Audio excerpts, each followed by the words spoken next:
Growing seasons, often measured as the frost-free periods of a particular region, grow in length as climate warms.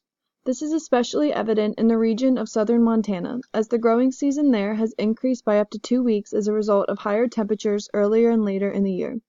At first thought, longer growing seasons does not seem like a problem for agriculture and forest ecosystems, and this is partially true, as warming climate and increased CO2 levels actually increase productivity in these ecosystems.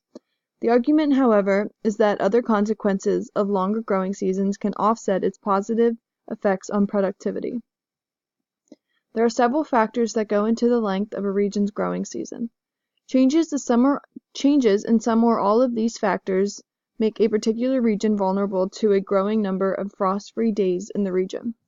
For southern Montana, some of these factors include the air temperature, rainfall amount, physics of their soil, hours of daylight, and the biogeochemistry of their ecosystems.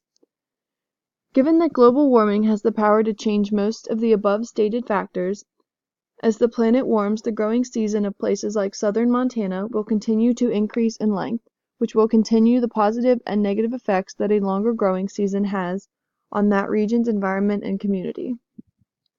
The environment and communities of southern Montana will change in several both positive and negative ways as their growing season lengthens. Examples of positive effects are that a longer growing season allows farmers to plant an array of more diverse crops, and also could allow for multiple harvests all in the same growing season. Some of the negative effects of longer growing seasons are new encouragements for invasive species and weeds, an increased demand for irrigation, and an altering in the range and types of animal species that live in the ecosystems of that region. Overall, in southern Montana, is it expected that the growing season continues to grow, and those positive and negative effects continue to be amplified.